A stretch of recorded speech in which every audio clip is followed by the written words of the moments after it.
శ్రీమాత్రే నమ. జయ గురు దత్తాత్రేయ నమ. ఈ వీడియోలో మనం వృషభ రాశి వారికి జూన్ నెల మాస ఫలితాలు పరిశీలించే ప్రయత్నం చేద్దాం. మరి వృషభ రాశి వారికి ఈ నెల జూన్ నెల 15వ తారీఖు వరకు రాశి అందే రవిగ్రహ సంచారం. ఒక విధంగా జాతకుడికి ఇది ప్రభుత్వ రంగ సంస్థల్లో పరపతి పెరుగుతూ ఉంటుంది. ఎవరి సహకారం లేకుండా మీరు చేసే ఉద్యోగ ప్రయత్నాలు చాలా వరకు ఫలిస్తూ ఉంటారు. అంటే జనరల్గా మీలో ఒక హోదా, ఒక ఆకర్షణ, ఒక కాన్ఫిడెన్స్ ఏర్పడడం వల్ల మీరు ఎటువంటి ప్రయత్నం ప్రారంభించినా అది మీకు అనుకూలంగా మారడం జరుగుతూ ఉంటుంది. ఏదైనా ఒక గుర్తింపు, గౌరవం ఈ రాశి వారికి ఈ నెల 15 వరకు ఉండే అవకాశం ఉన్నది. దాని తర్వాత జూన్ 15 తర్వాత మరి రవి ధనస్థానంలో ప్రవేశించడం, అక్కడ ఉన్నటువంటి బుధుడితో కలిసి సంచరించడం జరుగుతుంది. అంటే ధనస్థానంలో బుధుడితో పాటు రవి కలడం వల్ల ప్రభుత్వ పథకాలు మీకు అనుకూలంగా రావడం జరుగుతుంది. విద్యార్థులకి స్కాలర్షిప్ లాంటిది రావడం కానీ, వారు తగినటువంటి గుర్తింపు రావడం కానీ జరిగే అవకాశం ఉంది. మీ కుటుంబంలో ఒకరికి కొన్ని గొప్ప అవకాశాలు, అది ప్రభుత్వ ఉద్యోగం కానీ, ఏదైనా గొప్ప పదవి కానీ వచ్చే అవకాశం ఉన్నది. అలాగే మీ వాక్చాతుర్యానికి తగిన విలువ పెరుగుతుంది. వ్యక్తిగతంగా కుటుంబ ఆదాయం పెరిగే అవకాశం ఉంటుంది. ఇక ప్రధానంగా మరి కుజుడు ఈ జూన్ నెల 20వ తారీఖు వరకు కుజుడు వ్యయస్థాన సంచారం. ఇది సాధారణంగా ఎలా ఉంటుందంటే, సప్తమాధిపతి వ్యయస్థానంలో ఉండడం వల్ల జీవిత భాగస్వామి వల్ల కొంత నష్టం రావడం కానీ, జీవిత భాగస్వామికి ఏదైనా అనారోగ్య కారణాల వల్ల వారికి కొంత సేవ చేయవలసి రావడం కానీ, వారికి ఏదైనా కొంత ధనం ఖర్చు పెట్టడం కానీ అవకాశం ఉంది. అలాగే మీరు ఎవరినైతే నమ్మి వారితో కలిసి ఏదైనా వ్యాపారం, బిజినెస్ చేస్తుంటారో వారి ద్వారా మీకు అనుకోకుండా కొంత నష్టం కూడా వచ్చే అవకాశం ఉంది. ఇదే సమయంలో మీరు మీ దగ్గర బంధువులకు కూడా కొంత ధనాన్ని అప్పుగా ఇవ్వడం కానీ, వారి అవసరాలకి అడ్జస్ట్మెంట్ చేయడం కానీ జరిగే అవకాశం ఉంటుంది. బట్ ఏదైనా ఆర్థిక పరమైనటువంటి ఒత్తిడి జాతకుడి మీద ఎక్కువగా ఉంది. కొంతమంది వ్యక్తుల వల్ల, అది స్నేహితులు రావచ్చు, వేరే వారి వల్ల కూడా కొన్ని అనుకోని కష్టాలు, నష్టాలు వచ్చే అవకాశం ఉన్నది. ఇక జాతకుడికి ప్రధానంగా లాభం ఏంటంటే, ఈ వారంలో, ఈ మాసంలో 11వ స్థానంలో శనిగ్రహ సంచారం. అయితే శని భగవానుడు ఇప్పుడు బుధగ్రహం అయినటువంటి, అంటే బుధగ్రహ నక్షత్రం అయినటువంటి రేవతి నక్షత్రం మీదకి సంచరించడం జరుగుతుంది. ఇది ఈ రాశి వారికి తృతీయ షష్టాధిపతిగా ఉన్నటువంటి బుధ నక్షత్రం మీద, ఈ బుధుడు ఈ వృషభ రాశి వారికి ధన పంచమాధిపతిగా ఉన్నటువంటి నక్షత్రం మీద లాభస్థానంలో సంచరించడం వల్ల ప్రధానంగా మీకు కుటుంబ విషయాల్లో, ఆర్థిక విషయాల్లో ధనాదాయం పెరుగుతుంది. ప్రధానంగా మీరు మీలో ఉన్నటువంటి టాలెంట్కి తగిన గుర్తింపు ఒకటి రావడం జరుగుతుంది. మీకు కాకపోయినా మీ పిల్లల విషయంలో, మీ పిల్లల కొరకు ఏదైనా ఉద్యోగ ప్రయత్నం చేసినా, వివాహ ప్రయత్నం చేసిన వాళ్ళకి అనుకూలత ఏర్పడుతుంది. ఈవెన్ కొన్ని సందర్భాల్లో ఈ సంతానం కొరకు ఎదురు చూస్తున్నటువంటి దంపతులకి సంతాన భాగ్యం కూడా ఈ సమయంలో కలిగే అవకాశం ఉంది. బట్ ఏదైనా లాభస్థానంలో ఉన్నటువంటి శని మరి ఇక్కడి నుంచి ఇంచుమించుగా మీకు శని భగవానుడు సుమారుగా ఒక 6 నెలల పాటు మంచి ఫలితాలు ఇవ్వడంలో చాలా వరకు సక్సెస్ అవుతుంది.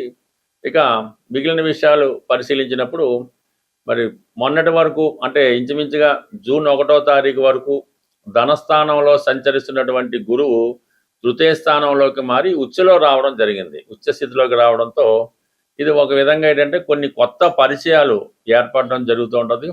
మీ యొక్క అభివృద్ధికి కొంతమంది మిత్రులు సహకరించడం జరుగుతుంటుంది. అలాగే మీ యొక్క సహకారంతో కొంతమంది జీవితంలో ముందుకెళ్ళడానికి, అది ఉద్యోగ విషయంలో కానీ, చదువు విషయంలో కానీ వారికి మీరు ఉపయోగపడే అవకాశం ఉన్నది. ప్రధానంగా మీరు ఉపాధ్యాయ వృత్తిలో ఉన్న, బ్యాంకింగ్ అండ్ ఫైనాన్స్లో ఉన్న, ఎడ్యుకేషన్ రంగంలో ఉన్న, కంప్లీట్గా మీ యొక్క వాల్యూ మార్కెట్లో పెరుగుతుంది. మీ సలహాలు, సూచనలు చాలామంది ఫాలో అవ్వడం జరుగుతుంటుంది. తృతీయంలో ఉన్నటువంటి గురువు అటు సప్తమాన్ని, అటు 11వ స్థానాన్ని వీక్షించడం వల్ల వివాహపరంగా మీరు చేసినటువంటి ఈ వివాహ ప్రయత్నాలు చాలా వరకు ఫలించే అవకాశం ఉంది. ఇంచుమించుగా దగ్గరలో ఉన్నటువంటి సంబంధమే మీ చుట్టుపక్కల బంధువర్గంలో కానీ, స్నేహితుల్లో కానీ ఉన్నటువంటి వివాహ సంబంధం కుదిరే అవకాశం ఉంది. అలాగే వివాహం కొరకు ఎదురు చూస్తున్నటువంటి వారికి ఇది తొందరగానే మీ యొక్క వివాహ ప్రయత్నాలు ఫలించి బిట్వీన్ మనకి జూన్ 1వ తారీఖు నుంచి అక్టోబర్ 31 మధ్యలో వివాహానికి అవకాశం ఉంటుంది. అలాగే మీరు ఏదైనా ఒక పుణ్యక్షేత్రాన్ని దర్శించడం కానీ, విదేశంలో ఉన్నటువంటి మీ యొక్క బంధువుల్ని కలుసుకోవడం కానీ ఈ సమయంలో మీకు గురువు చాలా వరకు సహకరించడం జరుగుతుంది. మొత్తం మీద ఈ వృషభ రాశి వారికి ఎక్కువ గ్రహాలు సహకరించడం, ప్రధానంగా ఈ నెల ప్రారంభంలో ధనస్థానంలో శుక్రబుధులు ఉండడం వల్ల మీరు చదువుకున్నటువంటి చదువుకి తగిన ఉద్యోగం రావడం జరిగే అవకాశం ఉంది. అలాగే మరి శని కూడా లాభస్థానంలో ఉండడం వల్ల నిరుద్యోగులకి ఇది గొప్ప ఉపాధి అవకాశాలు కల్పించే అవకాశం ఉంది. ప్రధానంగా ఈ జూన్ నెలలో గ్రహాలన్నీ చాలా బలంగా ఉండడం జరిగింది. కుజుడు స్వక్షేత్రం, గురువు ఉచ్చ, బుధుడు స్వక్షేత్రం. ఈ విధంగా గ్రహాలు బలంగా ఉన్నప్పుడు ఈ గ్రహాల యొక్క పరిహారం నిమిత్తం ఆ గ్రహానికి సంబంధించినటువంటి జాతి రత్నం మనం ధరించినప్పుడు ఆ గ్రహం యొక్క ఫలితం మనకి తొందరగా అనుకూలంగా లభించడం జరుగుతుంటుంది. సో సాధారణంగా ఈ జాతి రత్నాలు కొంతమంది ధరించినప్పటికీ కూడా ఈ గోచారంలో సంచరిస్తున్నటువంటి ఈ గ్రహాల ప్రభావం కూడా ఆ జాతకుడి మీద, ఆ జాతకుడు ధరించినటువంటి రత్నం మీద ప్రభావం చూపడం జరుగుతూ ఉంటుంది. మరి ఈ నెలలో ఉన్నటువంటి గ్రహాలు బలంగా ఉండడం వల్ల మరి సాధారణంగా ఒక రత్నధారణ వల్ల మీ సమస్యలను కొంతవరకు పరిష్కరించుకోవచ్చు. మరి ప్రధానంగా ఈ మేషరాశి వారు, అలాగే కర్కాటక రాశి వారు, సింహరాశి వారు, వృశ్చిక రాశి వారు, ధనుస్సు, మీనరాశి వారు కనక పుష్యరాగం అనే ఉంగరాన్ని ధరించడం వల్ల మీకు గురువు యొక్క అనుగ్రహం చాలా వరకు లభిస్తుంది. అంటే గురువు సంతానకారకుడు, ధనకారకుడు, ఏదైనా ఒక అదృష్టానికి కారకుడు కాబట్టి ఇవన్నీ ఉంటేనే జాతకుడికి మిగతా ఫలాలు వస్తాయి. కాబట్టి మరి ఈ రాసుల వారు కనక పుష్యరాగం అన్నది 100% ఈ సమయంలో ధరించడం మంచిది. మరి కుజుడు యొక్క బలంగా ఉండడం వల్ల ఈ పగడాన్ని మేషరాశి వారు, వృశ్చిక రాశి వారు, కర్కాటక సింహరాశి వాళ్ళు, అలాగే ధనుస్సు మీనరాశి వాళ్ళు కూడా ఈ పగడాన్ని ధరించడం వల్ల వారిలో ధైర్యం పెరుగుతూ ఉంటుంది. చాలా కాన్ఫిడెన్స్గా పనిచేయగలుగుతారు. పెళ్ళికి అంటే వివాహానికి ఉన్నటువంటి సమస్యలు, వివాహం కాకపోవడం, ఇవన్నీ కూడా పరిష్కారం అవుతుంది. ఎవరైతే సొంత గృహం కోసం ఎదురు చూస్తున్నారో వాళ్ళు పగడం ధరించడం వల్ల వారి ఆశయం నెరవేరే అవకాశం ఉంది. అంటే గురువు మరి కుజుడు ఇప్పుడు బలంగా మేషరాశిలో ఉండడం వల్ల ఈ రాశుల వారు ఈ రత్నాన్ని ధరించవచ్చు. ఇక బుధుడు అంటే వ్యాపార కారకుడు.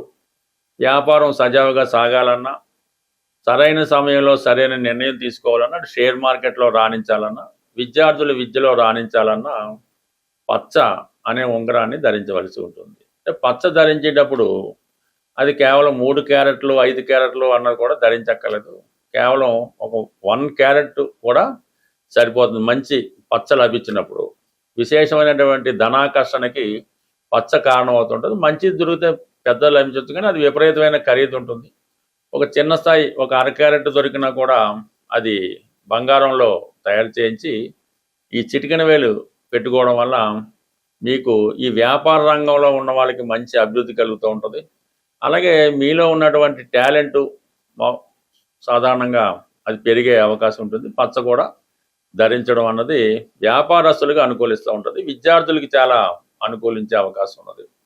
ఇక కామన్గా ఈ 3 రత్నాలు ప్రభావం ఎక్కువ ఉంటుంది. ఇక డైమండ్ అన్నది అది కొంతమంది మాత్రమే ఉపయోగపడుతుంటుంది, మరి కొంతమందికి ఇబ్బంది పెట్టడం కూడా జరుగుతుంటుంది. కాబట్టి ప్రస్తుతం ఈ డైమండ్ అన్నది ఈ నెలలో దాని ప్రభావం పెద్దగా, ఎందుకంటే అది నెమ్మదిగా శత్రుక్షేత్రాల వైపు దాని ప్రయాణం సాగించడం జరుగుతుంది.